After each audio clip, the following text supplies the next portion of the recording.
Good evening, everyone. Welcome back. We got another installment of our Let's Talk About It Tuesday segment here.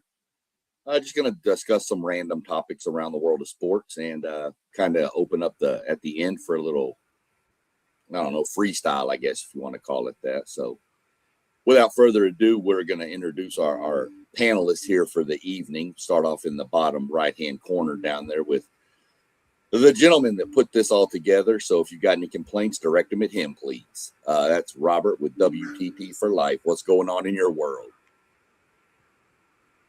Oh, man. I'm excited to be here this evening for sure. Ready to talk on Tuesday. I mean, this is my third stream since I got back from vacation, so I'm starting to get back into the swing of things again. Glad to be here this evening. Good to see everybody on the screen tonight. Of course. It's good to have you back from vacation. I know I had mine a week before yours or so, and they're nice, but you kind of get out of the rhythm of doing these podcasts when that goes on. So we'll jump up above him right there. We'll see the man with all the decor on the wall with the headphones on up in the top right. That would be our boy Mossberg of Level Up Sport 10. What's going on over there? Man, feeling pretty good, man. Can't complain. Blessed, thankful. Ready to get into it, man. I feel like it's been a vacation for me as well. I'm busy, just ready to get back into the swing of things, being here every day, try to make it on every show possible. Definitely early in the week, I will be here from now on, man. It's just good to see everybody as well. Good to see you too. And then over in the bottom left-hand corner with the P on the hat down there, we got our man who tells it keeps it real over in the state of Indiana. Post game, what's going on over there? Man, it is all good. Excited to be on with y'all once again. I'm trying to get Rob to show me what he do to go on those fabulous vacations, man, but he being stingy. So, I'm going to keep working on it. Yes, sir. I feel you, man. My vacation sometimes turn into more work, I think, and Rob over there just turned everybody off and said, I'm out. So I'll give him credit for it. But without further ado, we'll jump into some of the stuff we got going here tonight. First off, last night was the WNBA draft. Kind of curious y'all's thoughts if you kind of paid attention, if you looked at it, if you I know some of y'all probably looked at it a lot closer than I did, but you always hear this question. If after looking at it and giving your thoughts, who do you think won the draft? And we're going to drop down and start over with post game on this one. We're going to let post game rattle off first on this one. Well, interesting draft, fellas. I thought a lot of teams did very well. The shock to me was the Minnesota Lynx, who's arguably the second best team in the WNBA next to the Vegas Aces. Probably the second best player in the league, having Nafisha Collier. But they end up with Olivia Miles. And if anybody out there has been watching the podcast, to add a point guard like that with the passing skills, the vision, to me, she's a female Magic Johnson. I know that's high praise, but y'all going to see what I see. But for the second best team in the WNBA to add a point guard like Olivia Miles, I thought they absolutely hit it out the park. I personally wouldn't have been mad if she went first overall. I think she's that good. But another thing was with the first pick, the Wings take AZ Fudd. Now, keep in mind, they already have Arike Gumbawale and Paige Beckers. So essentially what they're doing is they're rolling out a 3-guard set, which could be, that could transform the game. When you think about teams with the Golden State Warriors with the Splash Brothers, and then you think about the Wings with the names I just mentioned, that could transcend the game of women's basketball with that perimeter shooting. I thought Seattle did well with they had multiple picks throughout the 3 rounds. They got a lot of good players. So I felt like it was a few teams who did very well. Agree. real quick before we move on, I got to highlight the comment that came in. We got somebody named Roblox Edits is in the chat. Told them, hey, welcome. But our boy Doug decided to jump in with, he said UCLA won the draft. Yeah. 5 players drafted or something, right, in the first round. Yeah. So I had to give a quick shout out to our boy Doug. Jump up to you, Moss. I saw you shaking your head when I asked the question, so we'll let you jump on in and get your take out. Yeah, I agree. And I'm going to go over to the Washington Mystics. Talk about a couple of those UCLA women that they was able to snag in bets. And Angelic is one Take Zay's special ladies that he like on that UCLA team that he talk about in bets and parlay polls that he like as well. I think the way that they went to this draft, they got a bit of every position. They got a wing, they got a guard, they got a center. They built, and not just to win now, and they built them for the future. That way, if anything that goes on when it comes to contracts, I think this Washington Mystics team is a team to watch. And you got to remember, they were building things and competing with teams like Seattle, New York. I believe at the time the Minnesota Lynx, they were battling at that time to be one of those perennial teams. And they had dealt with some injuries, in that organization. I think now getting this draft with a Cody as well added, I didn't forget to mention her name, I'm sorry, with Cassandra and then Roy Harmon from Texas. I think this Mystics team, they draft the starting 5. But they really could come at you in different ways. They for sure got a bench, and I think they could be a team that we think we should put on watch this year to see what they could do. Yeah, that draft last night, man, it was a phenomenal draft. You're thinking about 3 rounds, 15 picks apiece in each round. And you think about the caliber of players we've watched all this past NCAA basketball season, and you're thinking to yourself, man, the WNBA is about to be lit with the style of players that they already had, all of these phenomenal players, and then you bring in another crop of players from the college level, and you're thinking to yourself, everybody is going to benefit from this. So I can't pick one team that I think benefited over the other. But when you saw that first pick and you saw them take the young lady from UConn, Fudd, you knew for a fact that they were going to be institute the 3-guard offense. And many of us talked about who we thought they would pick with that first pick. And we thought they would get a big because we already thought their backcourt was solidified. Yeah. And then they go pull that stunt on you, man, which sends a message to the rest of the league. You better get ready for this 3-guard offense we about to throw at you. Because all 3 of them, they can ball, bro.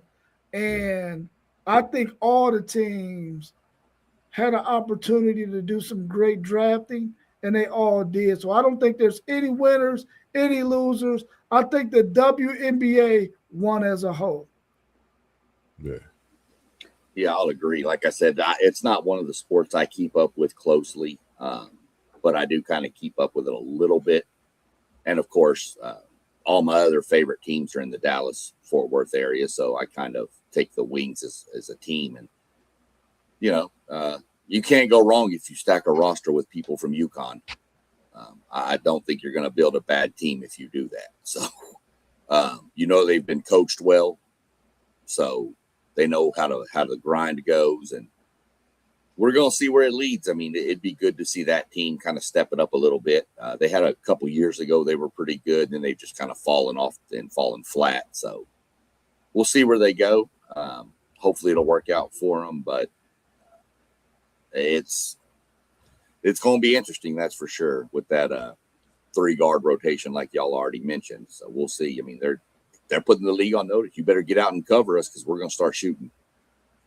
Real quick, the Seattle Storm, like, just to inform you on some of the players, I like the Iowa fam, Tiam, if I'm saying it right. And I went to Seattle.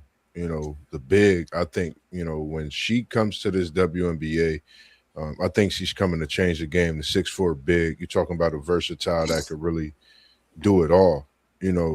I think when we look at this WNBA, it's beginning to have that changeover, that effect, like what the international players did in the NBA.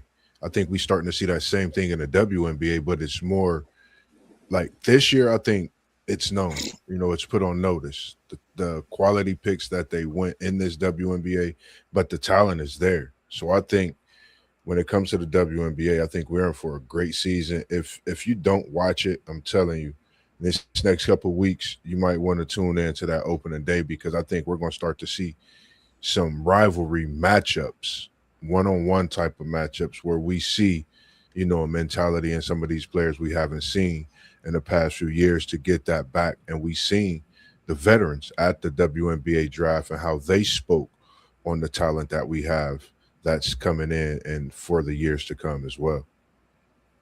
And don't forget, Moss, Seattle drafted Dominique Malonga last year, the 6'6" center from I think France. So you parlay that what they draft this year, and they cooking with something.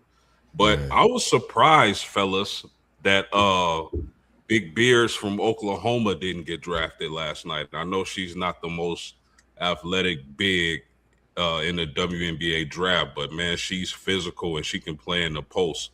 I'm pretty sure she'll be signed by somebody, but I was a little surprised she didn't at least go in the second or third round. Yeah. And speaking on that UCLA team, that was 6 seniors that got drafted.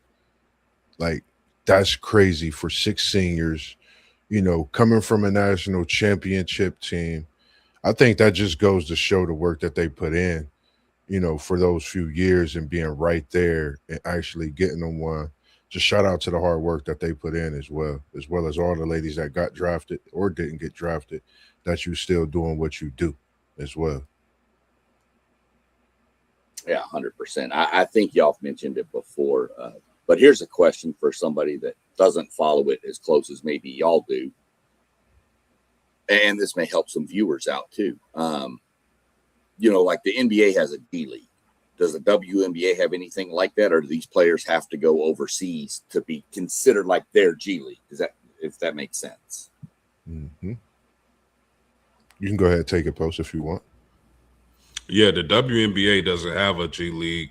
The players that miss the cut are likely heading overseas until they can get into the WNBA. Okay. That's. Oh, go ahead, Moss. No, I was about to say, and then they just started having like little. If you really watch a lot of players, when you got that Olympics, that FIBA, they actually get that look, during those times. And like Post said, and then you had this rival leagues that's going. So, if you just sometimes look into it, which I notice is starting to change a little bit, different leagues are popping up that they're starting to have throughout the spring and summer, during that downtime. So it's gaining momentum, is broadening, is becoming more global.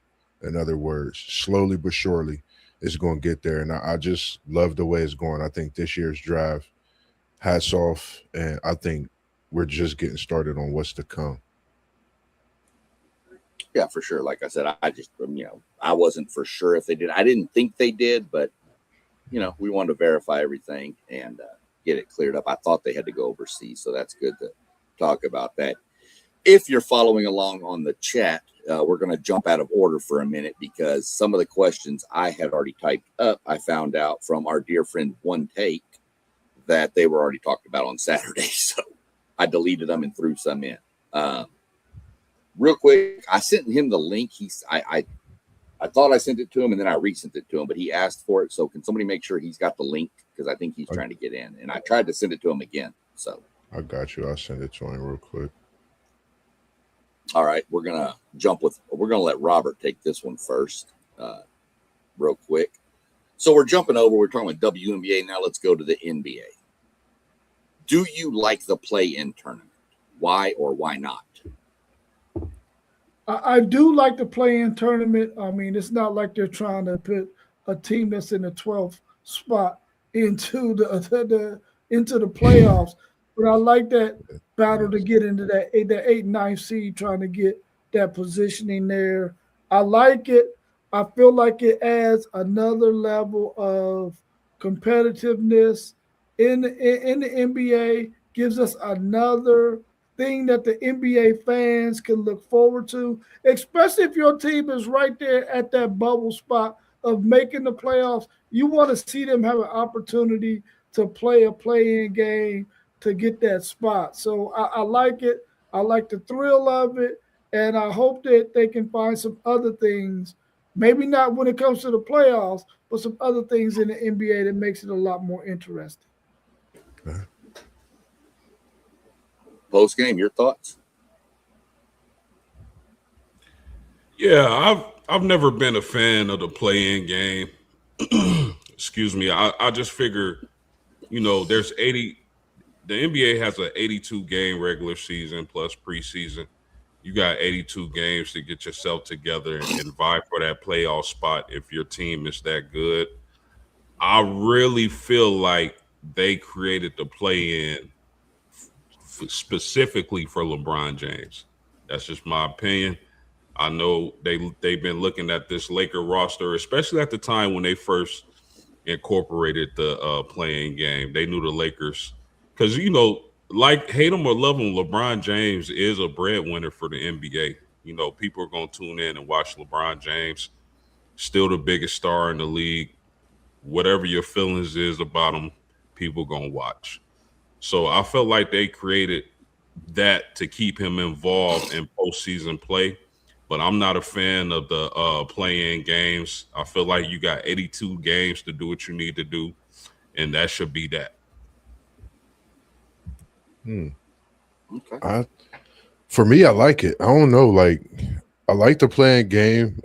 I think it kind of brings some kind of intensity, for me, because I'm not really into watching as much NBA as I used to be. So the play-in game, what it's done for me as a fan of the game is brought that intensity back. You see these teams going out that one game, giving it all, but then they can also be a team that gets that next series also. I'm looking at this Golden State team. I'm looking at this Charlotte, LaMelo Ball, Con Knipple. I'm looking at these guys to do something major. I got Charlotte in a win tonight in this playing game against Miami. Sorry about Mr. Manzano if you're a Miami Heat fan. Hold that thought on predictions, Mom. Hold that thought. Oh, okay. But yeah, I like it. I love it. I just think teams like this, like we seeing tonight, really get a chance. And the way Curry been cooking, being that chef that we know he could be, it'll be amazing to see him go on a playoff run and challenge the king while he's down in LA, a few players, for a playoff push for a title. Well, I'm going to jump in here real quick with my take on it is before we get to Anthony, his comments real quick. We'll definitely get them up for you, Anthony. Appreciate you tuning in. I don't like it. I'm with post game. I agree with what Anthony had to say too, but I don't like it. I guess call me old school, call me that get off my lawn guy. I don't care. I like be in the top 8 or don't get in. That's just where I stand on it. That's just me. I see we got one take Zay in the building now. What's going on? You got real quick before we jump into some of these comments we got. You got any takes on the WNBA and how you think the draft went last night? And then if you want to just link that together with, do you like the play-in tournament? Yeah, I ain't gonna pump fake. I ain't see none of the draft. I seen AZ Fudd went first, and I was just thinking I asked post game what he'd do. Lauren Betts was sitting right there. Why we ain't take Lauren Betts? But the play-in tournament is trash. Why are we giving out participation awards? That's what it is. I don't understand that. I heard post game say they created for LeBron. You know, that's the first time I heard that theory, but when I think about it, that might be true. That really might be true. You know, they didn't want LeBron to be missed. That's their golden boy, their golden child. They did not want him to be out of the playoffs. So, yeah, man, that stuff is trash. I don't know why we got it there. I think it even helps out tanking in a sort of way. So I don't know why it's there, but hey, to each his own. You know, they trying to get more money. You know, people gonna be tuned into them games tonight and tomorrow. Would they start tonight and tomorrow? So I don't know. But hey, one take Timmy. I deserve a Grammy, an Oscar, and an Emmy. All right, go ahead. You always know you're gonna get something out of that one. Real quick before we move on, catch up with Anthony real quick. Said with how successful the Miami Heat have been in the NBA with multiple championships, I'm assuming he thinks the WNBA is going to try to bring back the Miami Soul. That's a possibility. I mean, they just brought back the Comets. So he also said he agrees that the play-in tournament is a joke. We're rewarding mediocrity when most of these teams are below 500. And he disagreed with you, Moss. I don't think it brings back the intensity. I believe both the play-in tournament and the NBA Cup are a waste. It's a way for the NBA to make more money and cause more injuries. So that's our buddy Anthony. Again, all takes are welcome here. I like it. You know, and then he kind of chimed in with what I said. He's a new school NBA fan. He didn't start watching the NBA until after 99, but he was raised on families in the 80s and 90s. So again, all comments and questions will be mentioned and talked about. So definitely drop them, keep them coming. Helps the show roll. And we also enjoy all the people watching and tuning in right now. Yeah. We're going to jump down now to the next question is this is tonight. You got Miami at Charlotte and Portland at Phoenix tonight in the first two play-in games. So let me see who hasn't gone. Moss, you can take off since you were trying to give your predictions out earlier with Charlotte, Miami, and Portland and Phoenix. What are your thoughts on those two matchups? I think the Charlotte team is hungry. I like the comment with Mr. Manzano. I think he'll see that intensity tonight out of this Charlotte team. I think that team that has been right there. I think, for the play-in game, some teams deal with injuries throughout the season. Some things you can't control. I think it gives opportunity as well. But I'm going with Charlotte tonight. At home over Miami. Portland is going to be a scary team in this game against Phoenix. If they get the opportunity to win this game against Phoenix, trust me, they're going to take it. But Phoenix at home can be tough, especially with the playoffs on the line. I'm going to be the wild guy that I am. I'm going with Charlotte at home, but I'm going to take Portland on the road. Okay. One take. You got any? What do you want to give in on it?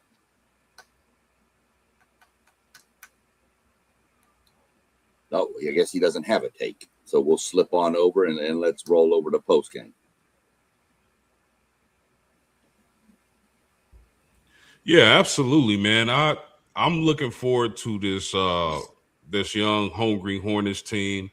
I like the way they're constructed. I think they're taking a page out of the Golden State Warriors playbook when you talk about Khan, Knipple, and the ball boy.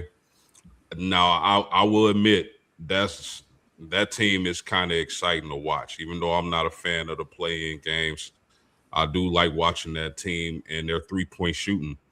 And it'll be exciting to see what type of team they end up being in the future. But I'm with Moss also. I got Portland in the other game. I like how Portland's been playing lately. Last 10 games, they're 7-3. AV is balling. You wouldn't think Portland would even be a play-in team losing their coach, but they got a nice little roster that can make a little bit of noise. Yeah, I would like to see this Miami team that has a little bit more experience when it comes to playoffs to win this game. That's who I would think would win this thing. But I love that young Charlotte team, man, and I would love to see them make it to the playoffs. They're probably going to get swept by whoever they meet, but I still would like to see them win this playoff game and get in there. Even though I believe the Miami team and the experience that they have will probably win that game.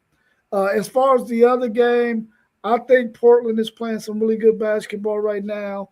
And whenever you got a team that's starting to get hot during the second half of the season, you want to see if they can stay hot going into the playoffs. So hopefully they can pull out this win over Phoenix, even though Phoenix is the home team.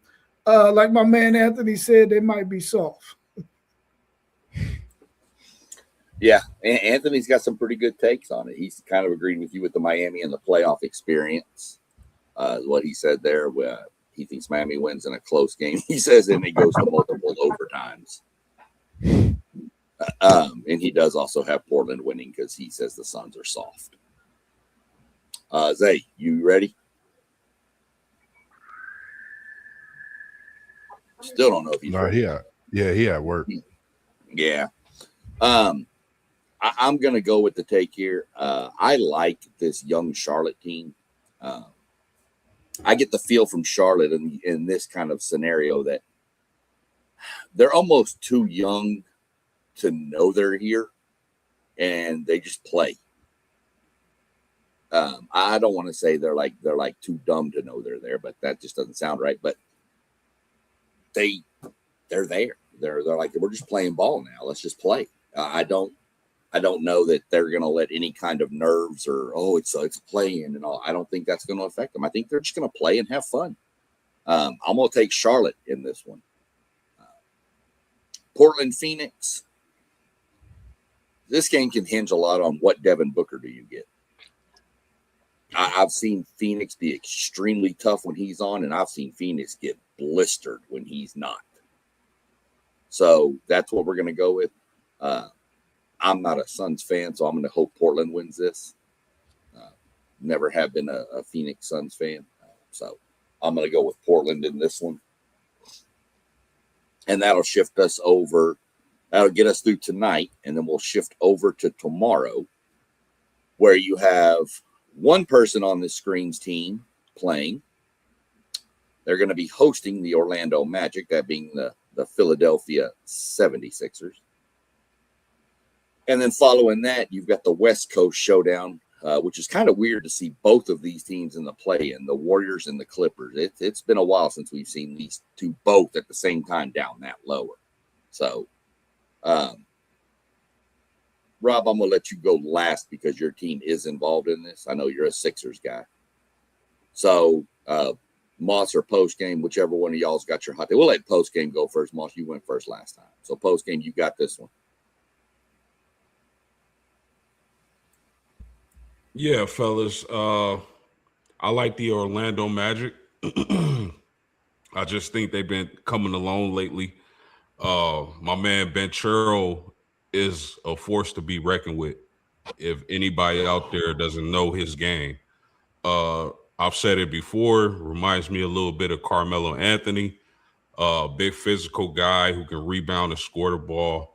If Philadelphia was completely healthy, with a healthy Joel Embiid, I don't even think they are in a playing game. I think their playoff spot is secured. But I got the Orlando Magic in that game. As far as the Clippers and Warriors, as long as Kawhi Leonard is playing, I'm going to go against the Golden State Warriors and take the Clippers in this one. I mean, I love watching Steph Curry. I know what he's capable of doing. But I just think this year, Golden State doesn't have what it takes. And on top of that, Curry's been out for a long time, man, a long time. And I think, as good as he is, you got to build chemistry with that team, man. They got so many players out and so many new players increasing their role on the team. So I'll take the Clippers in this one, so long as Kawhi Leonard is playing. Man, this tough for the Orlando game. Playing without a Joel Embiid. of course, in this one game, you'll definitely want to have him. I think they're going to try to attack the basket. But I think the way this Philly team been coming on, shout out to the way McCain has been playing as well. I think the way he's playing, you add Paul George in there, what all he's been through. I think this Philly team is out to prove something in this first round without Joel Embiid being there in this playing game. I'm going Philly. We all brothers. We all love each other. So go ahead, show some brotherly love to Philly for them to get this win. So I am, because I like what they bring. Tyrese Maxey, we know what he brings to the table too. I love what you said, Post. I think this is a team that you wouldn't want to play, being Philly, because, you could be at home the following day. But I think Philly prevails in a close one. Man, it was tough. I'm going to go Philly. Definitely go Philly in this one. All you, floor's yours. Man, my Philadelphia 76ers, man. Joel Embiid, man. Come on, man. You done it to me about 8 years in a row, man. I understand it's an appendicitis. I understand it's an appendicitis. You had no control over that, nor did you have control over any of those other injuries either. But, man, listen, dude, you got to be the worst luck having player in the NBA. I already said it before. I thought Philadelphia, once he started playing good, they might want to think about trying to get something for him, because we already knew this would happen. But I'm going with my Philadelphia 76ers because they're my team and I need them to win it. But without Embiid, it's going to be very, very difficult. As far as the Warriors and the Clippers, I mean, how can you go against Steph Curry? Everybody wants to see Steph Curry. How is he, 38 years old or whatever, playing in the playoffs again? I think they missed the playoffs last year, if I ain't mistaken, or he was hurt and they went out early in the first round. So we definitely want to see Steph Curry in this playoff. So let's go Golden State Warriors. Let's go Philadelphia 76ers. Did I pick for you on that second one, SEC? Give me Curry, man. Of course, man. It's playoff time. Yeah. I'm going Curry. We'll jump into our boy. We got to keep up with our boy. Our boy Anthony B. He got some fingers, man. That dude be typing. He's typing like paragraphs. He put old William Shakespeare to shame over here. He's just going. He's got Orlando. He says the same thing about Philadelphia that he did with Phoenix. They're soft. And he's got Golden State because he feels the Clippers are soft.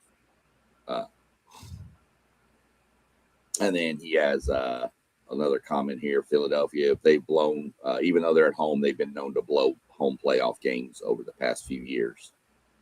And then our boy Zay said he got too much work going on, but he's got Charlotte, the new Splash Brothers, and Portland moving on there. So kind of where I sit is I'm leaning Orlando. I like Pablo Banchero. Yes, sir. I like him. I like his game. Didn't like him much when he was at Duke, just because he seemed to always beat teams I liked. But I know that'll make one certain lady not happy with me, but that's all right. So I'm going with Orlando.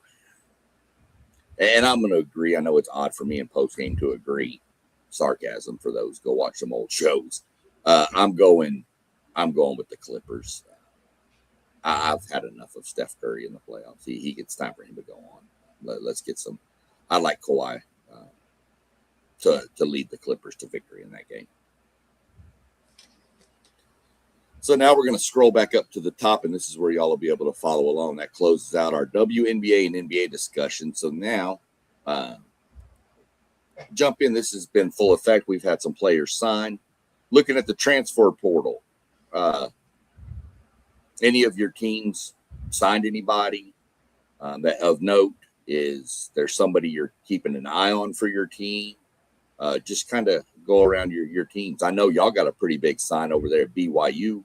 That's still your team, right, Moss? Yes, sir. I ain't going nowhere. Ever since AJ arrived, so you next good. year it could be Washington State, or I don't know what we're doing. Listen, so it's BYU, AJ. Okay. I've literally had like of all teams, like I used to watch BYU. Even growing up being a Kentucky fan, like I'm a basketball, I soak it up. So BYU was a team I always watch. The way they play the game is special. They always had great coaching, just even the student section. That's what really got me to BYU. So what we have coming in, 6th ranked player, special. I'm giving a little clue of my what if, man. I'm hoping my guy come back and not go into the NBA draft. Because that's going to swing a lot for BYU right there. That's going to swing a lot. That's the main thing I'm looking at. I know what we have coming in. I know we lost Robert Wright to the transfer portal. Another guy we lost to the transfer portal, I want to say Bernard Jr. But outside of that, really haven't looked to see if they're going to let Richie, come back with the injury through the season or not. I think a lot of things for me is just seeing what AJ does. I know the talent we have coming in is going to be great. If we can get a couple bigs in a portal, that would be awesome. BYU bigs. If you're out there in the portal, I'm calling you BYU bigs because we see you and we want you to come and join the Cougar Nation. The pavilion could get popping. So come to Provo, and you know what goes on down in BYU, man. Moss will love to cheer for you, talk about you, but that's just what I'm looking forward to, see what AJ does and what we get in the bigs, coming into the portal. Yeah, for sure. Robert, you went last time, so we'll let you follow up right now. I haven't really, believe it or not, I haven't kept up with Texas. Moving. Yeah, well, Texas is in a pretty good position right now. They were able to keep Montas, so that's going to be a big help for them. Now, Dylan Swain has declared for the NBA draft, but he still has an opportunity to come back. And if he comes back, Texas can be really, really good. They got Isaiah Johnson out of the portal from Colorado, a nice running guard. And they also got a forward 6'7" guy from out of TCU. I can't remember his last name, might be Pounds or something like that. But anyway, this guy is really, really good out of TCU. Has some really good statistics in the Big 12. So we're excited to have him in that backcourt. He'll be a really good running mate with Montas. They got 4 guys that's coming in as freshmen. So that's going to give them 7 guys. So I would imagine they're going to get 3 or 4 more people out of the portal. 4 if Dylan Swain decides he is going to stay going to the NBA, but if he doesn't, then they'll get 3 other guys, probably another combo guard and a guy that can play the 3 who might be around 6'5", 6'6", out there on the wing for them. But they got to get shooters. That's what their biggest concern is right now. They want to get some more shooters. Because in a Sean Miller type offense, you got to be able to shoot that rock, and they can't afford to get another Kendall Weaver. I love Kendall Weaver to death, all of his hustling and all of that, but you sag on him all day because he can't shoot. Post, but what you got going?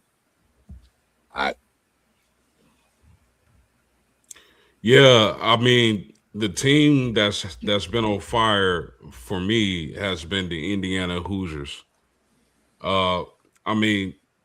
This is such a different era of college sports with the NIL and transfer portal, man. You can literally build a juggernaut overnight. I mean, first of all, them getting former Notre Dame point guard Marcus Burton, a guy who led the ACC conference in scoring his sophomore year. That was a huge get, and shout out to him, man. He deserves it. Uh, of course, I would have loved to see him stay at Notre Dame, but I mean, Notre Dame men's basketball is Notre Dame's men's basketball right now. I'm not expecting too much from them, but key additions, man. Jaden Mustaf from Georgia Tech, Darren Harris from Duke. I'm not even going to try to pronounce the other guy's name they got from SMU, but they're assembling a great team down at IU. So that's a team to watch next season because they've done a hell of a job in the transfer portal thus far. Yeah, for sure. We picked up Haggerty from Kansas State at A&M. Big pickup for us, I believe.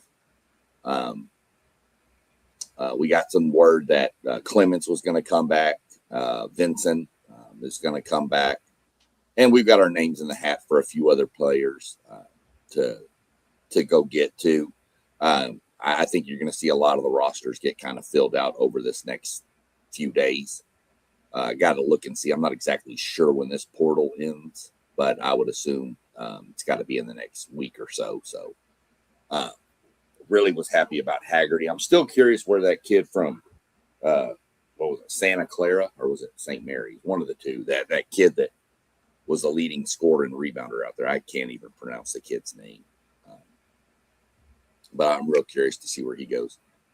I think Louisville has been pretty much hitting this portal too now. They got the big from Kansas, and I can't even remember the other person they got. So Louisville's had a pretty strong transfer portal so far too. Our boy Anthony talking about the transfer portal, he kind of agrees with what we've all said before. He thinks it's a good and bad thing. It's a good thing for players that aren't getting playing time. It's a bad thing that you can do it multiple times. We've all kind of agreed on that over numerous shows. But I don't remember, somebody had mentioned building a juggernaut roster out of the portal, and he said he used his Hurricanes. No one expected Miami Hurricanes to be that good last year. And then all of a sudden he made the right additions in the portal, and Miami was a really good team this year. So, speaking of I that, know it was some good team. Go ahead. Yeah. No, I didn't mean to cut you off because you got to think they was just in the Sweet 16, if I'm not mistaken, Elite 8 just a couple years ago, and think that was a team that could have went to the national championship. Foul trouble, I think, was the only thing, and they missed shots. I like that Miami team. I was rooting them on. I like the players they had. So, yeah, it was good to see what they did with the portal. I think the portal was special for college basketball. We seeing players we don't get to see. A lot of people not talking about Blackwell from Wisconsin. I think he messed around and get a spot at a Duke, a North Carolina, one of these blue blood schools. And I still have my thoughts on North Carolina being a blue blood with what they've been going through and dealing with. And who knows, Michigan might pull a hat trick and do what they did in the portal. I mean, with what they have coming back, I think this portal was special on the college basketball side, whereas we had so much craziness on the football side.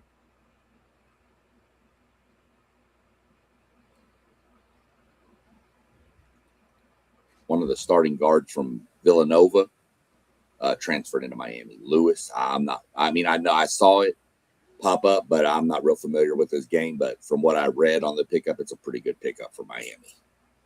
Oh, yeah. Yeah, Texas was after him, too. Oh, then I'm glad he went to Miami. Yeah.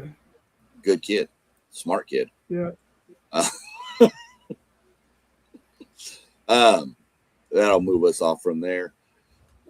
This is where it gets a little weird here for me is we've got the NHL playoffs cranking up. Now, I know hockey's not followed as closely as other sports, but I'm going to lay out to you how they do their playoff seeding, and you tell me how dumb you think it is. And if you don't think it's dumb, you're banned from this show forever. So in every sport, you go the 8 teams make the playoffs in hockey, by the way, in each conference. By the way, the Blue Jackets missed out. Philadelphia won the game last night, so the Blue Jackets missed the playoffs. So, but there's the Atlantic Division, the Metropolitan Division, the Central Division, and the Pacific Division. There's 4 divisions. So what they do is 8 teams make the playoffs, 3 from each division. Now, instead of the 1 seed playing the wild card, the 8th place team, and the second division winner playing them, they take, like, Dallas is the 2nd seed in the Central Division, and they have to play Minnesota, who's the 3rd seed, in the first round, and then turn around and they would play Colorado in the next round. So 1 plays 8, but yet 2 plays 3, and then the winner of that plays 1. It is the dumbest playoff setup ever. You are the 3 best teams in hockey this year were Colorado, Dallas, and my Minnesota Wild. Those 3 teams were the 3 of the 5 best. They're all in one division. They're all in the Central, and they have to play each other before they even get to the conference finals. Instead of just seeding based 1, 2, 3, 4, 5, 6, 7, 8 based on record, they seed it by your conference. It is the dumbest seeding procedure of any major sport I have ever seen in my life. You are eliminating 2 Stanley Cup caliber teams before the Western Conference Finals even start. And hopefully it's hard to follow unless you follow hockey to kind of know how it breaks down, but it just doesn't make sense to me. It would be like the Bulls in the Jordan eras, but yet they would have to play in the first round. They had to play like Boston, and then in the second round they had to play the Knicks instead of getting, like, no offense, but Orlando. Not playing the 8 seed. Now they get the 3 seed, and then they get the 2 seed, and then they get whatever's left. That's kind of what it would be like. So, looking at the standings, what I'm trying to figure out is why is a team with, okay, I'm looking at it different now. Okay, like, I know it's by the points too. Right. Well, but yeah. So if you're looking at the standings, let me pull up my hockey standings real quick. If you're looking at them and you go to standings, if you hit the little tab, if you're on ESPN, the little tab says wild card under standings. If you click that, you'll then see you got the Atlantic, the Metropolitan, and then the 2 wild cards. And then you have the Central and the Pacific, and then the 2 wild cards. You can actually hit playoff. Well, they haven't filled in their bracket yet because it's not set yet. But if you look, Colorado has 117 points. Dallas has 110. And Carolina in the Eastern Conference has 111. And Minnesota has 102. There's 3 teams in one division that are going to eliminate all but one. Dallas, Colorado, or Minnesota are going to be eliminated in the Western Conference semifinals. One of those teams will make it out of that. But yet you've got teams like Vegas, Edmonton, and Anaheim who all have 93 points or less. And one of those teams is also going to be in the Western Conference final. So you're eliminating 2 of your best teams in the first 2 rounds of the playoffs. That's if they lose, though, right? But they're playing each other, and they're the 3 best teams, so they're very evenly matched anyway. I don't know. I think it brings – I think you just got to have your hockey helmet on and be ready to play. It's different because of the point system and everything, how they do it, but I don't know. Like, yeah, they've changed it a couple times as well, but I don't know. I've been kind of used to how they do what they do personally, so I just think one thing I know in hockey, they got to come out and they got to give it they all. That's why they call it the Stanley Cup playoffs. Like, it's called the NBA Finals. I think, right. When you losing teeth on that ice, I think we know what the intensity is like within itself. You know, you out there throwing your body, you know, so I love playoff hockey is second to none. I'll tell you that. Playoff hockey is second to none. I just can't. I don't understand what's so hard about just seeding 1 through 8 and doing a normal tournament bracket. I just don't understand it. To me, you're just eliminating some good teams right up front, and you know, people that are casual fans won't tune into a hockey playoff series, you know, randomly, but maybe during the Western Conference Finals. And if it's like Dallas and Colorado, the 2 highest scoring teams in the league, points wise, if those 2 teams are playing in the Western Conference Finals, you have more of a chance to tune in than you would if it's like Colorado and Utah. Gotcha. You see? So to me, if I'm a commissioner of a sport, I would want my better teams to be alive longer. So just kind of a weird take for me. I don't know if y'all got any questions or anything like that. We do have a couple of good matchups. We're probably going to get the Battle of Pennsylvania in the first round. We are going to get the Battle of Pennsylvania in the first round, which is Pittsburgh versus Philadelphia. I know Columbus shout out like a lot of Pittsburgh fans here, because when Columbus didn't have a team, a lot of them gravitated towards Pittsburgh. So yeah, we got some good matchups coming up. So, you know, any questions, comments, concerns, or anything you want to know, I mean, I'll answer whatever I can about hockey. I follow hockey closer than I do a lot of other sports, because I think it is just insane the amount of skill these guys have on a pair of ice skates. I couldn't check my mail in ice skates.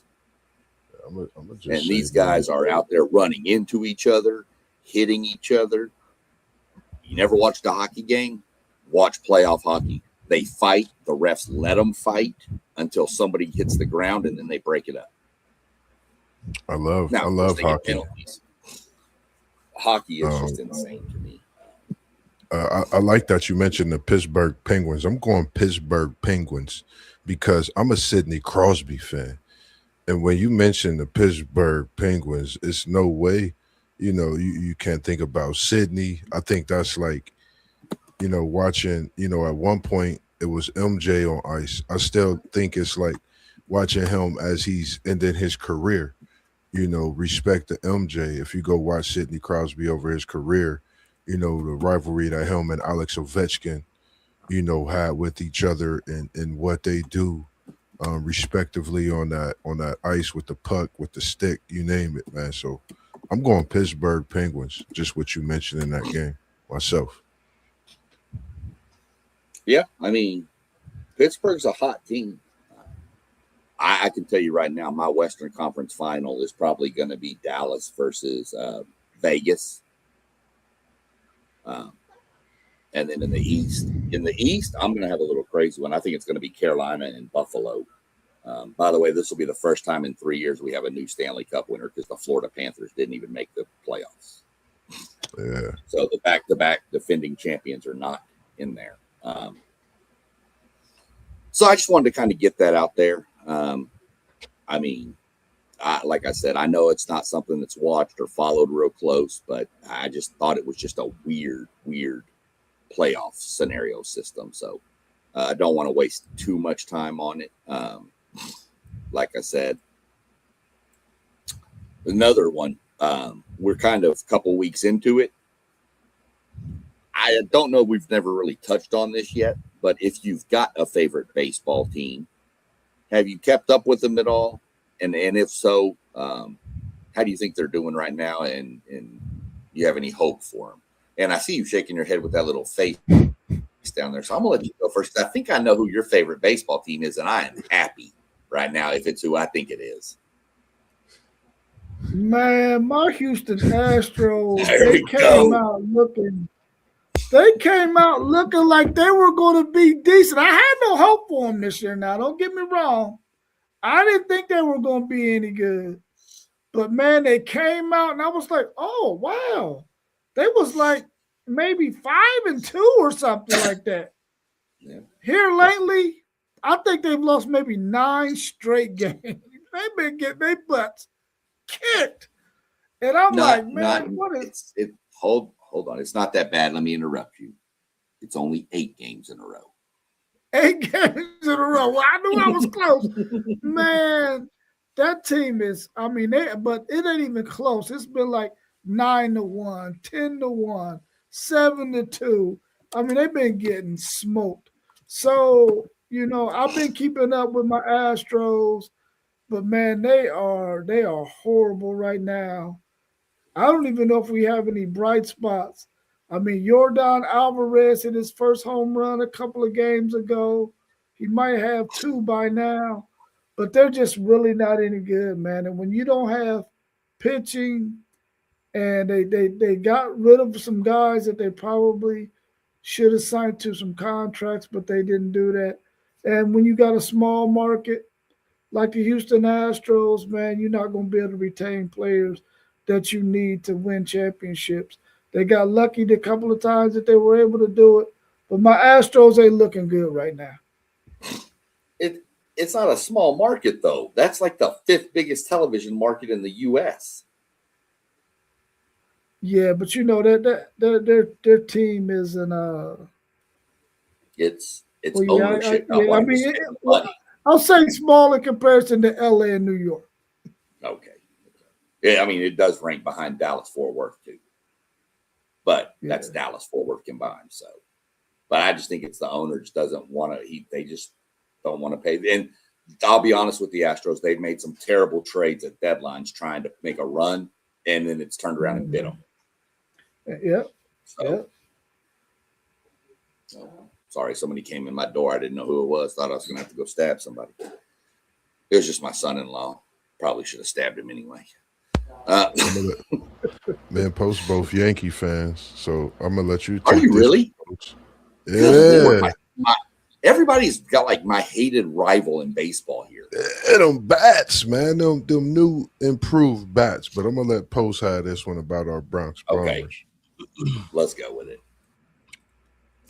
Yeah, first of all, I got beef with Rob of WTP Sports News because when he was on vacation, he came into the chat, probably, on a beach or something, toes in the sand, might have had an adult beverage, maybe not. But he got to talking crazy about the Yankees. At that point, they were like 5-1 to start the season on a heater. And since then, I think they're like 4-6 in their last 10 games. So they've been struggling here. So I'm gonna put that on you, Rob, man. Ever since you had me talking about my Yankees on live stream, they've been faltering. So hopefully they can get. Listen, man. Garrett Cole is out. I'm hoping he can get back and return to form. We need our ace. The bats, the Yankees, for some reason over the last 10, 15 years, invest a lot in big bats. So hopefully, the pitching can, because we all know pitching gets you W's in October. Hopefully the pitching can get up to par. Like I said, Garrett Cole gets back and turns back into that ace we need. Yeah, I totally agree with you in that. And, for me, just seeing Aaron Judge do what he do, man.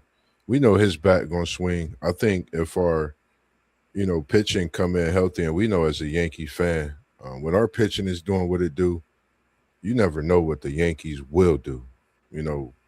Great pitching, great hitting, and great defense amounts to titles. So for me as a Yankees fan, I just want to see, like you said, Cole get healthy, get our pitching rotation back to form, and be better, especially in that playoff. October, I think that's where normally we get hot.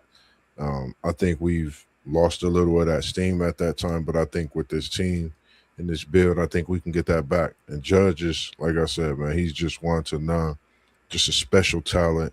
It's just good to see him in a Yankees uniform and not have to go against him, for sure. Yeah, for sure. Doug jumped back in. He's a huge Astros fan too. So, but he says the Pirates are looking pretty good. Yeah, they are, but the Pirates are the Pirates. They always falter at the end. And the Astros are killing me. Anthony says my Marlins are doing pretty well. For sure. We'll see how they hold up too. My team is actually, I was very pissed off at them a few weeks ago after getting swept by Cincinnati. But then they turned around and swept Seattle. Lost 2 of 3 to the Dodgers, but I mean, that's to be kind of expected, I think. And now they're playing Oakland this week. So we'll see how that goes. Beat them last night. So my Rangers are looking pretty good. If we can get if our pitching staff will do what if they pitch to their potential, that has a potential to be one of the best rotations in all of baseball. When you throw Nathan Eovaldi, Jacob deGrom, and Mackenzie Gore, 1, 2, 3, followed by first overall pick a couple years ago, Jack Leiter, and I want to say first pick in the second round, maybe Kumar Rocker, both Vanderbilt pitchers from back in the day. I mean, if those guys pitch to their potential, that's a formidable pitching rotation. So I'm kind of happy with where we are. I didn't really look for a whole lot. So anything, we can do to make it work, I'll take it. We are probably in the worst division in all of baseball, the American League West. Seriously. That's a division that's going to be, the winner might have 87 games won, but they've all beat the hell out of each other because I think they're all about evenly terrible. The teams are. So we'll see what happens with that, but it's kind of what I am. One last thing on baseball real quick that I wanted to get your opinion on is as soon as, man, we have more chats tonight than I've ever seen, more comments over here. We're going to have to get Melissa, or we could have used one take to just be a moderator on these things. I got to get back up to where. So with the amount of money being spent on rosters, do you feel like baseball is the main sport where you can buy a championship? There doesn't seem to be any rules. They have a salary cap, but they don't follow it.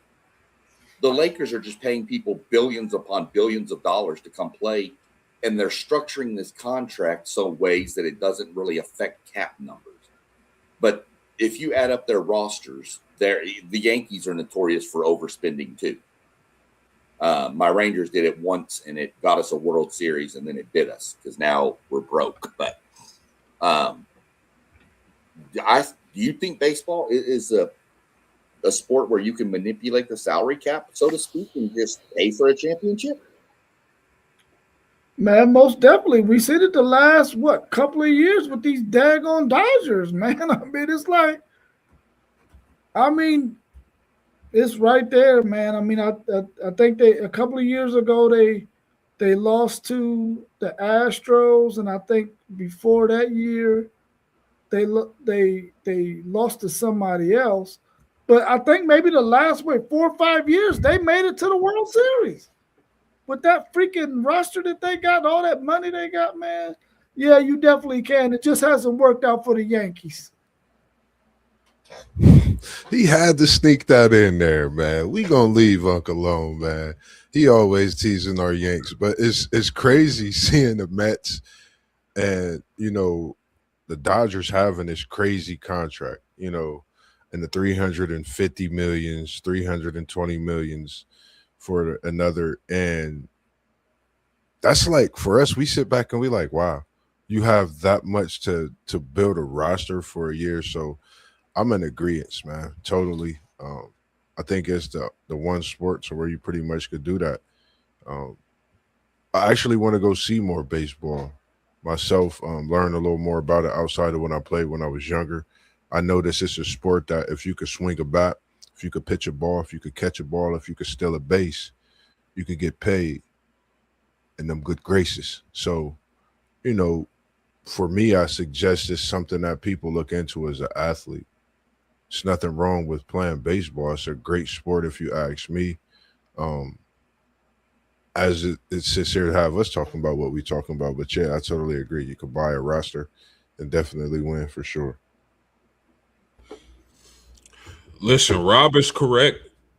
I've seen some extremely expensive Yankees team not do what they were supposed to do. As far as the Dodgers, uh, currently in the last couple of years, we all know the Dodgers spend a lot of money on their roster. It's working out for them. But as far as the question, I think the same thing happens in college sports. The teams that are willing to spend big on their rosters normally have success in the season. You think about Michigan. I thought, Michigan had a great team coming into the season. Didn't know it'd be that great. They spent a lot of money on their roster. Uh the Hoosiers with Mark Cuban, sugar daddy in that program. They won a championship, Right. So I think I do agree that the MLB might be the best example, but throughout sports, period, normally the team that spends the most money on their roster is going to have a lot of success. Yeah, very true. I mean, I agree. Like I said, I mean, it doesn't always lead to championships, but here lately it seems like it does. The Rangers went out and spent $500 million that year to get Marcus Semien and Corey Seager. And then they spent a lot of other money and traded stuff and won a title in 2023. So, but then, like I said, it kind of fell apart, and now they're trying to figure out how to get more money to make the roster build back up. So it just seems like your Dodgers, your Yankees, your Red Sox, they just seem to always dig into that pocket a little deeper than other teams and pull out some extra cash. So we'll see what happens. Our buddy Anthony did mention that he's hearing a report that there could be something coming down the pipeline for the Yankees to pick up Sandy Alcantara from the Miami Marlins. And that would be huge for New York and a terrible loss for Miami. If Miami's off to such a good start, that would just be brutal to that team. So we'll have to keep an eye on that. That's just what he's given us with his report. Before we jump into anything else, we're going to hit the last topic I had. We're sitting a little bit over an hour, so we'll kind of run through this pretty quick. We've touched on it before, but we're winding it down. We got spring football winding down. What have you heard from your team that gives you hope for the season, and what has got you concerned? I don't know if any of y'all's teams have played their spring games yet. I know A&M's is this Saturday. So I don't know if y'all have done yours, but where are you leaning with your teams? Whoever wants to jump first, doesn't really matter if you've got to take on your team's spring. I'm gonna save mine. I'm only thing I will say, because there was a great stream the other day, and I seen with the ACC preview. I know I'm a Kevin Sperry guy, but the quarterback room is loaded. O'Neal, Daniels, Sperry. I'm just loving the battle that's going on in Florida State's quarterback room. I just can't wait till the season. I'm going to not say anything about a record, talk my stuff. I'm just going to be Mossberg, man, and tune in and keep everybody just wondering what I'm going to talk about when that ACC with Florida State come about. But the quarterback room is something that I'm really looking at. I think it's probably the most competitive that has been in some years. And, I would hate to see a quarterback go, but I hope they can stay with each other and continue to build something like programs have done in the past. When those guys stay together, you see one success right after the other. And that's what I would love to see starting this year at Florida State.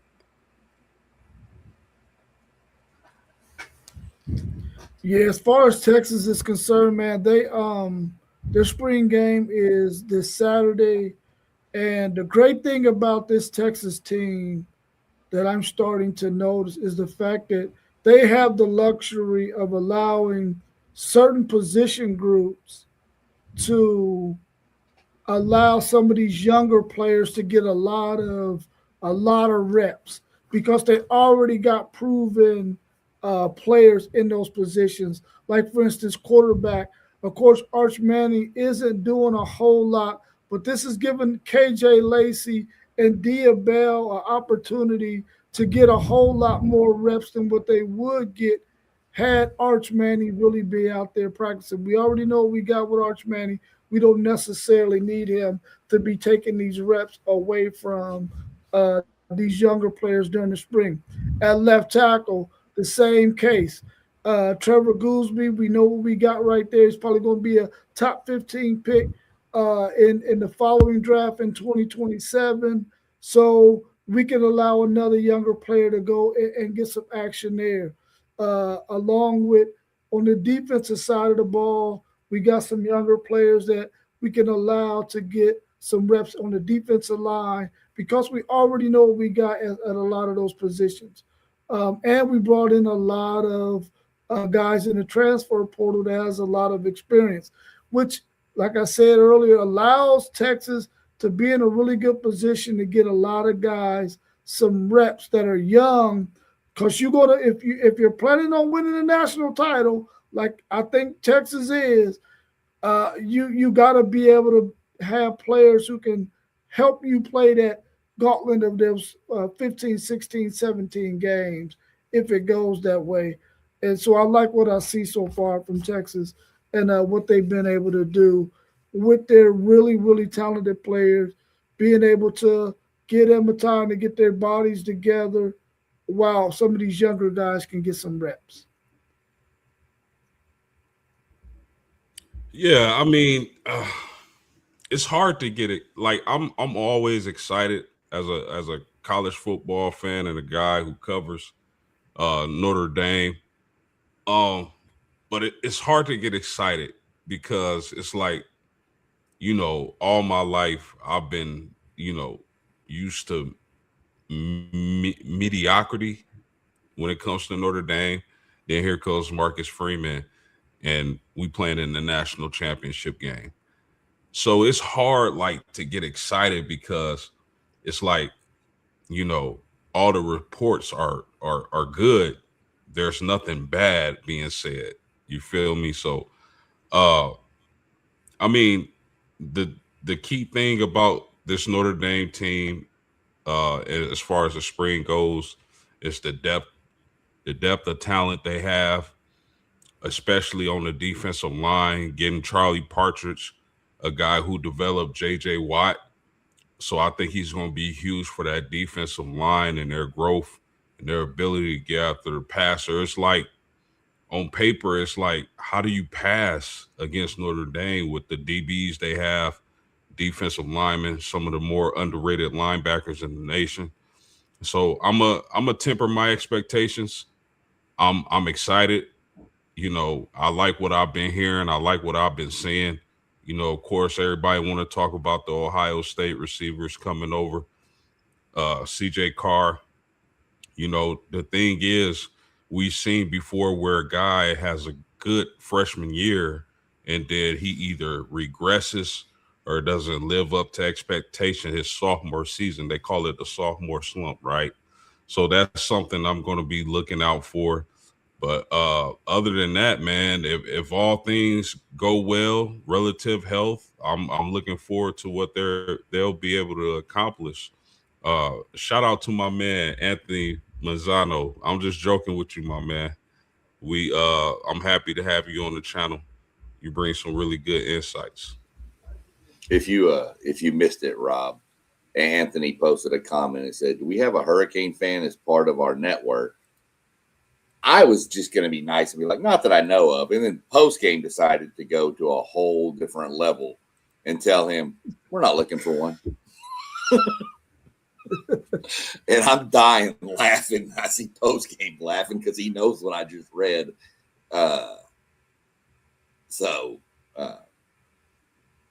Yeah.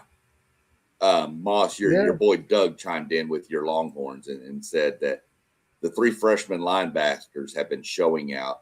Atkinson from Georgia, the kid from Langham Creek, a high school down there by us in Houston, and Rocky Cummings from Cali, he said, has been showing out.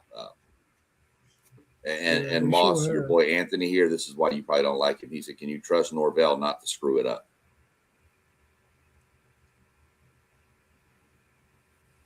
They have Norvell there. So I'm not going to say anything, against what I just said, when it comes to Florida State this season. I'm of course optimistic. I think this is a great battle we got coming in. I like, Jaden O'Neal is one of his guys that he brought in. I just want to see it back to what I know it is. Everybody knowing you talk about Florida State, what Florida State football is, what it can be, the program itself. You could argue with me all day and we could debate it. We got two arguably of the greatest playmakers ever to touch the field in college football history. Peter Warrick and Prime, but that's a whole nother conversation. But when it comes to Norvell, I'm a trust him. You don't have him at Florida State, which we know is a very prestigious school, a blue blood. You don't keep him there as hot as his seat has been. I think this is a do or die season when it comes to it overall. That's just my opinion. I think I'm going to say it's a do or die season for Norvell. That's just it. Moss, how what does that look like? Do they let him, let's just say if y'all struggle early, do they let him finish out the season? Or if he's mediocre-ish, maybe he get the 6 or 7 wins? Because it feels like, man, that seat, man, is, oh my goodness. It's covered in gasoline, bro. I'm rocking. If I'm Norvell, I'm like this every week, and I'm like this when the game comes. I'm moving. I'm doing what I need to do. I'm getting the guys into this locker room week in, week out. I know it's possible. I know everybody's schedules get busy. I'm going all in. That's Cleveland Cavaliers' motto is all in. We're going all in this year at Florida State. I think that's the only way you have to combat what's been going on at Florida State. If we lose early post game, if we get the November post game and we have 3 to 4 losses, Norvell will not be there in that rivalry game. I'm not for sure if it's in the Swamp or if it's in Doak Campbell, but mark my words, because y'all making me start to get antsy and start cooking up and get it going. But I'm gonna say it's do or die still. But he have to get Florida State, get this monkey. I don't know what it is. I still feel like it's the hangover, from not putting Prime in that place, having that situation and whatever. These type of things can happen in sports. When you don't do certain things, it could follow you. But I don't know. Bro, speaking of Prime, fellas, is he on the hot seat? Is his seat hotter than Norvell's? Ooh. Yeah, I say so. He is. I mean, I'm not going to say that they've turned the burner up all the way up on high yet, but I promise you it's above low. It's starting to percolate a little bit.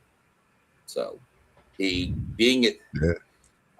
hate to say this to anybody that might be a Buffalo fan out there, a Colorado Buffalo fan, but being that it's Colorado probably buys him at least a little bit longer of a leash than most other places would. He wouldn't have this leash in Alabama. I can tell you that. Yeah, because it's like the economics of the situation. Yeah. And shout out to Manzano being in here, and I feel what he's saying.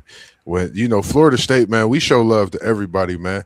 Hurricanes that came through Doak Campbell, we done went through and put the Hurricane to sleep. You know how it go when that rivalry comes. So, shout out to your boy Fletcher Jr. coming back. Shout out to Malachi Tony, your Miami Hurricanes. And shout out to Mensa, who y'all got. Y'all may unleash something special and go on another run and hold it down in the ACC. I don't know, but I know you looking towards that Miami-Florida State game. And it's got a lot of implications this season. Good to see you. Anthony, continue to follow along with us. I put a link in the chat where you see WTP for life. That was a preview of Miami's schedule last year with our boy Justin Geiger, who lives here in Columbus. He's from Miami though, but he just happens to live here in Columbus, Ohio. So check that out. And then when we get closer to the season and we doing our previews, we would definitely like to have you on to do the Miami Hurricane preview if you would like to. Just make sure you stay in contact with us so we can make that happen. Let me go find his comment real quick. Which one, Anthony? Which one was it? You talking about the one with the TV markets?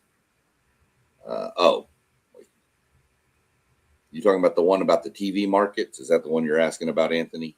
While you answer that, I'll run through mine real quick. I think this A&M team has got more depth than we've ever had on both sides of the ball. Curious to see how the offensive line is going to gel. Everything I've heard has been really, really good coming out of there. Yeah, I'll get that comment in 1 second, Anthony. Our wide receivers, y'all can remember last year, Casey Concepcion and Mario Craver, but they were pretty much the same receiver. Even Ashton Bethel Roman, they were all kind of just real quick speed guys. There was never that body. Isaiah Horton, Anthony Gregory, I believe is his name. He's a freshman. I'm telling you what, you better watch that kid. That kid's electric. He has been the star of all practices. Him and Isaiah Horton have led the receiving corps. He is electric. I'm a little concerned about the injuries coming out. I've heard Ashton Bethel Roman is fine. He's good. It's nothing serious. I have not heard any update on Terry Bussey, though, so that kind of concerns me.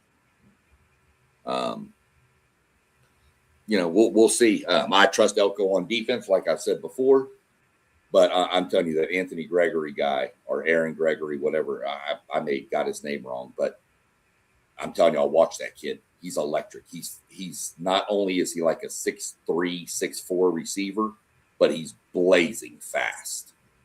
So take the top off the defense and go get it. So that's where I am with that. Let me, Anthony asked me to post his comment on baseball. He was saying that the TV markets in baseball are not done by the TV markets. It's how big the fan bases are. Houston, Texas, Miami, St. Louis, Atlanta are considered mid or mark teams. Probably mid-level teams is what he meant, mid-market, which I guess is fair.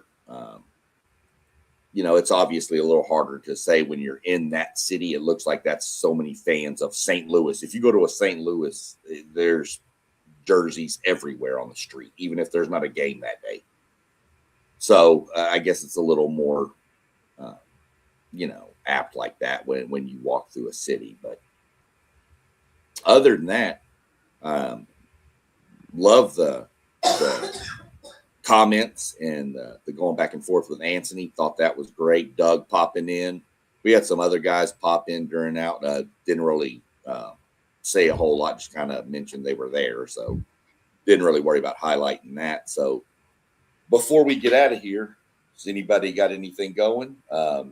Anything else you want to mention real quick before we drop the socials and stuff and get on out? Yeah, just let me say real quick for everybody watching, your boy is 3 subscribers away from 300. So if you haven't subscribed to Post Game, subscribe to Post Game. Help us get the 300. I truly appreciate it. Kind of what I wanted to do different. We always kind of mention everybody at one time. Kind of wanted everybody to give their own little social out there to give a little plug for yourself too. So go ahead, Post Game. Where can they find you? Man, you can find the Post Game right here on YouTube at Post Game 86. You can find the Post Game podcast, Post Game Sports. I'm really not too active on other social media platforms, but you can find me on Instagram at Post Game 86. You can find me on TikTok at Post Game 4, I believe it is. So check it out. most definitely. And y'all heard him. Y'all heard him real quick, Moss. He needs 3 subscribers for 300. So, if you're a subscriber to Post Game and watching this, grab your coworker's phone and subscribe them when they're not looking. They ain't gonna matter. Get that man to 300. Yeah, definitely. Right now, man. Get Post up to 300, man. Get him up to 1,000. Get him up to 1,000,000, man. Get everybody up to 1,000,000. It's Mossberg, man. You can find me Level Up Sports 10 on Instagram, TikTok. I'm also on X, formerly known as Twitter. My name is Joe Moss on Facebook. That's JOE MOSS on Facebook. Of course, you have our website, WTPSportsDudes.com as well.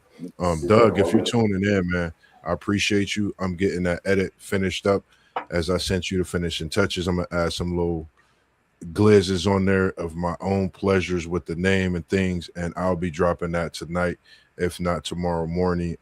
I do edits as well for those out there tuning in, man. We do so many things within this group, so make sure you tap into those websites and those socials as well.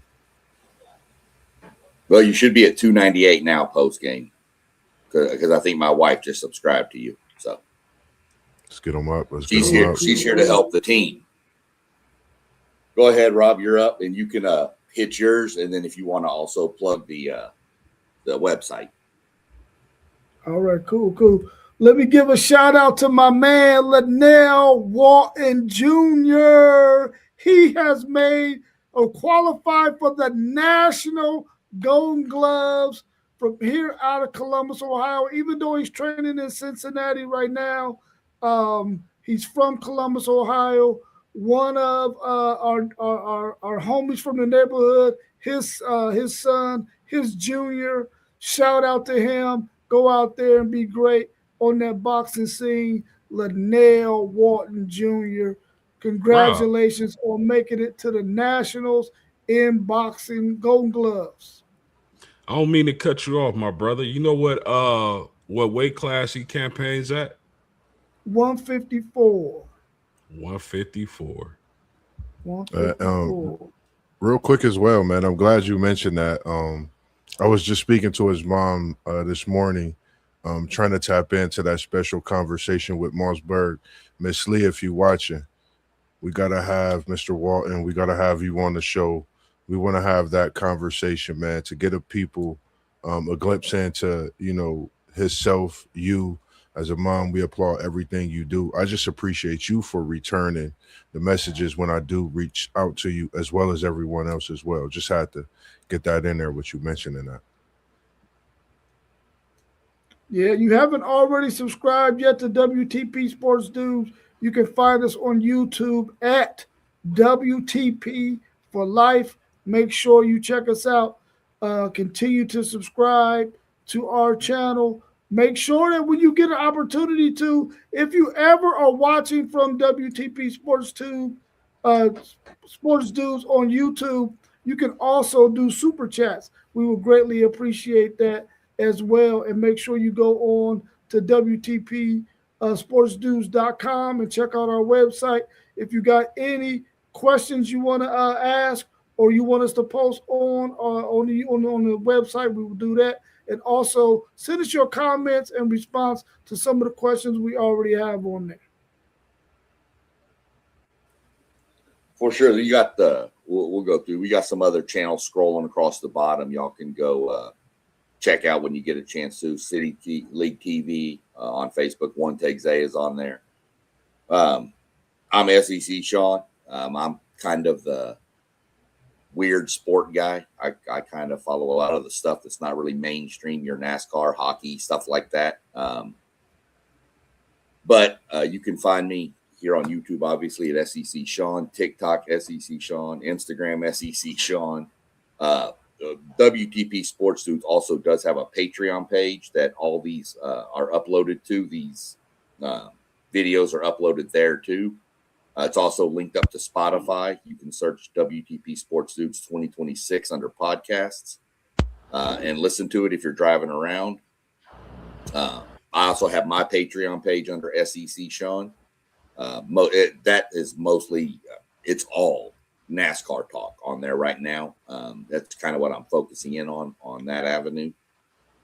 Do giveaways on it, autographs from drivers, things like that are given away to paid subscribers. And again, we get some paid subscribers on our WTP Sports Dudes page, and we'll work on giving some stuff away there too. Hopefully we can get rid of some of that stuff off Moss's wall to help him clean up, but we'll see about that. Nah, man, that's that Ohio State, man. First game. You see, I got the Waffle House menu up there. That's that Waffle House menu for them good eats, but it's not the newest menu. But I did get a menu, you know. I'll be snapping. That's the Mambo over there. That's Joey Speaking Burrow. of Waffle House, I got a little Waffle House story for you. We were coming back from the birthday party up in Delaware for my granddaughter Sunday, and one of my guys who used to work for me had come, and he was driving home, and he texted me, and he goes, "Hey, somebody just got pulled out of the Waffle House on a stretcher." And I said, "What?" He said, "And it ain't even 2 a.m." Wow. So, You know I'm not there no more. Especially if I wonder if it was the one in Marysville or no, it was the one. Farrell. It was the one right here off 23. It's that one. Wow. That's the one we drove right past. So yeah, that's Worthington. It'd be, so, you know, it's hopefully just everything was all right, man. So that's where Crazy. you can find all of us. I'll run through real quick. I know, Moss, you're going tomorrow with your what if, right? Yes, sir. What if Wednesday? Post, what you're we doing, on?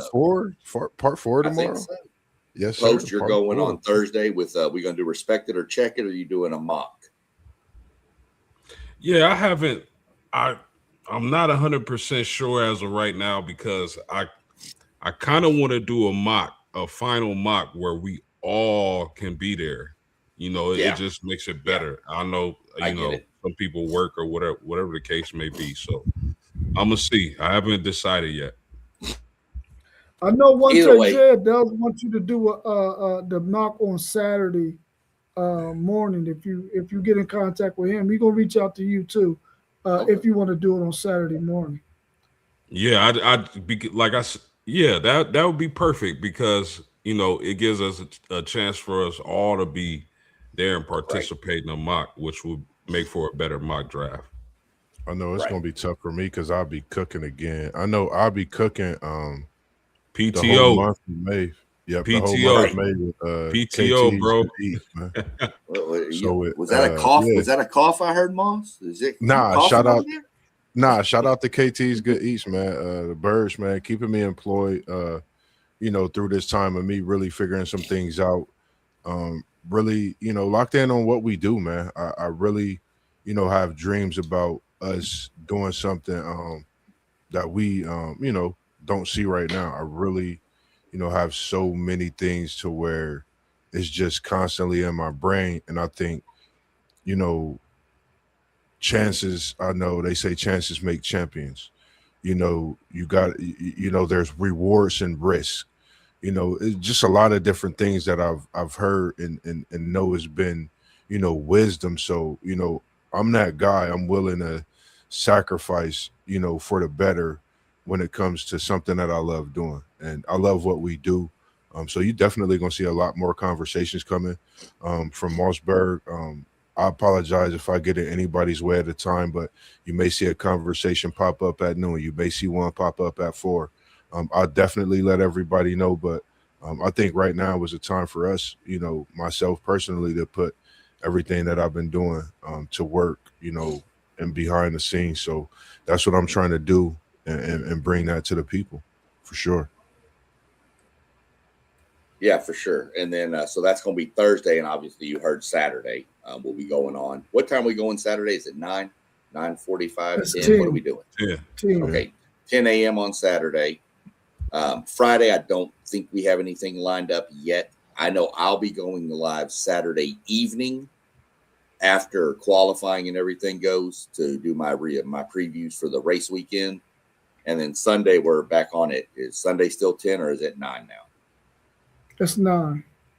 Okay, so Sunday at 9 a.m. So we got something for you pretty much every day of the week. We're going to work something in on Friday, too, to give y'all the content y'all want, deserve, and need. Other than that, if nobody's got anything else, we're going to step on out for the evening and call it and wrap it up. So, Yes, sir. As we We always good? do, All man. right. We was in the As we building always- and we out. peace. Peace.